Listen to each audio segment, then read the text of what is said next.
నమస్కారం గురుగారు. మహాదేవ. గురుగారు, ఇప్పుడు మరి ఆషాఢ మాసం ప్రారంభం అవబోతుంది. ఆషాఢ మాసం అనగానే ఇంకా తెలంగాణలో ప్రత్యేకంగా చెప్పక్కర్లేదు, బోనాలని ఈ విధంగా చేస్తూ ఉంటారు కదండి.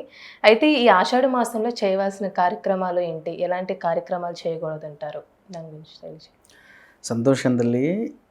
అసలు వాస్తవానికి ఇది క్రితం జరిగిన దాంట్లో చెప్పాల్సింది ఏది వారాహి నవరాత్రి. దీంట్లో ఒక చిన్న విశేష అర్థం చేసుకునే వారికి మాత్రం అపూర్వ జ్ఞానం ఉంటుంది. ఆషాఢమాసం మొదలైంది అని అంటేనే తెలంగాణలో బోనాల పండుగ మొదలైంది అని అంటాం. కానీ అంటే మన భారతదేశం మొత్తము బోనాలు ఆచరిస్తారు. తమిళనాడులో విన్నారా, ప్రతి ఒక్క చోట్లలో కూడా బోనాలు జరుగుతూనే ఉంటాయి. కాకపోతే మన తెలంగాణలో అందరూ నైవేద్యం కింద అన్నము పాయసము వీటిని తయారు చేస్తున్నారు, పెడుతున్నారు. కానీ అమ్మవారికి మనం అర్పించాల్సింది అంబలి. వీళ్ళు అన్నము నైవేద్యం వండుతున్నారు, దాని మీద వంకాయ కూరలు అవి ఇవి ఇలా వాళ్ళకి నచ్చిన ఆకుకూరలు ఇవన్నీ తయారు చేసి తీసుకుపోతున్నారు. అవి కాదు పెట్టాల్సింది, మొదలు అంబలి తర్వాతనే ఏదైనా. కాకపోతే ఇందాక వారాహి నవరాత్రులకు దీనికి సంబంధం ఏంది అని అనుకోవచ్చు. ఆషాఢ మాసంలో జరిగేటువంటివి ఎక్కువగా అమ్మవారికి గ్రామ దేవతలకు చేస్తాము. అవునా? వారాహి ఎవరు తల్లి? ఇంకా అమ్మవారి రూపము, ఇంకా గ్రామ దేవత, గ్రామ రక్షకి, గ్రామ నాయకి. గ్రామాన్ని పరిపాలించే వాళ్ళు, గ్రామాన్ని రక్షించే వాళ్ళు ఇద్దరు. ప్రథమంగా మొదటివాడు కాలభైరవుడు, కాశీలో. రెండోది వారాహిదేవి. కాశీ క్షేత్ర నగరపాలిక అనే కూడా అమ్మవారికి పేరుంది. అవునా? అంటే ఏ స్థలంలోనైనా ఎక్కడైనా ఒక ఆలయాన్ని ఒక గ్రామాన్ని రక్షింపజేసేది వారాహిను కాలభైరవుడు. విన్నావా తల్లి? వాళ్ళ దగ్గర నుంచే ప్రారంభమవుతుంది మనకు. ఏది? వారాహి నవరాత్రుల దగ్గర నుంచే మనకు ఆషాఢ బోనాలు అనేది ప్రారంభమవుతుంది. అందులోనే మళ్ళీ శాకాంబరి ఉత్సవాలు. వీళ్ళు కొంతమంది కూరగాయలు బండి తీసుకుపోతున్నారే, దాంట్లో వాళ్ళు తెలిసి తెలియక అమ్మవారికి కూరలు వండి తీసుకుపోతున్నారు. ఒక విధంగా వాళ్ళు కూడా ఊరిలో ఉండేటువంటి పోచమ్మకైనా లేకపోతే ఎవరికైనా శాకాంబరి ఉత్సవాలు చేస్తున్నట్టు. అవునా కాదా? తెలిసి తెలియక వాళ్ళు ఆ అమ్మవారికి శాకాంబరి ఉత్సవాలు కూడా ఆచరించారు. ఇంకొంతమంది మాంసాలు ఇస్తున్నారు, అది మాంసం పనికిరాదు. విన్నారా? ఆషాఢ మాసంలో అమ్మవారికి మనం అంబలి అర్పించాలి. ఈ అంబలి వల్ల మనకు ఒక యోగ్యత అనేటువంటిది మన గృహం ఎందుకు చేరుతుంది. దానివల్ల చుట్టుపక్కల ఉండేటువంటి నీచ నికృష్ట చండాల ప్రయోగాది దోషాలు కూడా నివారణ అవుతాయి. అర్థమైందా తల్లి? ఇప్పుడు గ్రామరక్షకి అయిన వారాహి దగ్గర నుంచే మనకు ప్రారంభమయ్యేదే బోనాలు. అయితే ఇక్కడ ఒకటి ఏంటంటే, చాలామంది ఆదివారమే ఎందుకంటే వాళ్ళకు కుదిరేది ఆదివారమే, మిగిలిన రోజులన్నీ బిజీ షెడ్యూల్ ఒకటి. రెండోది పోచమ్మకి చేయాల్సింది ఆదివారమే.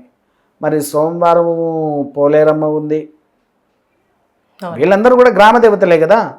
సోమవారం పోలేరమ్మ, మంగళవారం మైసమ్మ, ఇలా ఎంతోమంది ఉన్నారు. అవునా? రోజుకొకరు చొప్పున చేయాల్సిందే అసలు ఈ యొక్క ఆషాఢ మాసంలో బోనము. కాకపోతే రోజు చేయాలంటే మన దగ్గర కూడా దానికి తగినట్టుగా ఉండాలి. చేయలేం కాబట్టి ఆదివారం ఎంచుకొని ఒక అమ్మవారి దగ్గరికి వెళ్తున్నారు, చేసుకుంటున్నారు, వస్తున్నారు, అక్కడికి సరిపోతుంది. ఇంకా ఇంకొంతమంది దీంట్లో అమ్మవారి బోనాల పేరు మీద చెప్పి సంపాదించే వాళ్ళు ఇంకొంతమంది ఉన్నారు. ఇంకొంతమంది అమ్మవారి పేరు చెప్పుకొని తాగే వాళ్ళు ఇంకొంతమంది ఉన్నారు. అది చెయ్యమని మనకు శాస్త్రంలో లేదే. ఉన్నదారమ్మా? లేదండి. బోనాలు అర్పించేది కేవలం అంబలి పరంగా. అది కూడా పెరుగు. అంబలి దేంతో తయారవుతుందో తెలుసారా నీకు? విన్నావా పేరు ఎప్పుడైనా? అంబలి రాగి అంబలి, రాగి జావతోనే వాటిని అంబలిగా తయారు చేస్తారు. ఆ అంబలి నివేదన నువ్వు ఎప్పుడైతే పెడతావో అమ్మవారు చూడు. మీరు మన చిన్నప్పుడు ఒక అమ్మవారి సినిమా వచ్చింది, అమ్మూరు అని, పోచమ్మది. అవునా?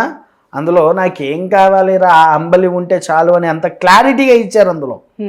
మనం పూర్వపు నుంచి ఎప్పటి నుంచో ఉన్నదే అంబలి.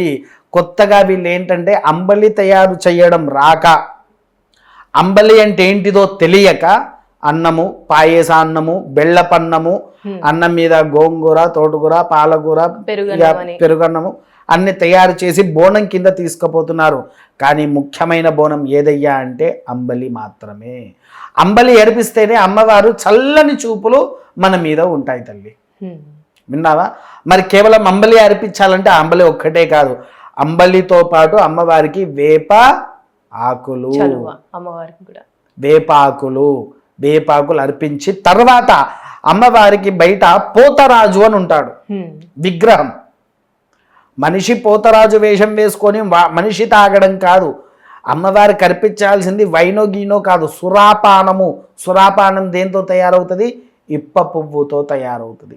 ఇప్పసారా అనేది పూర్వం, అవునా?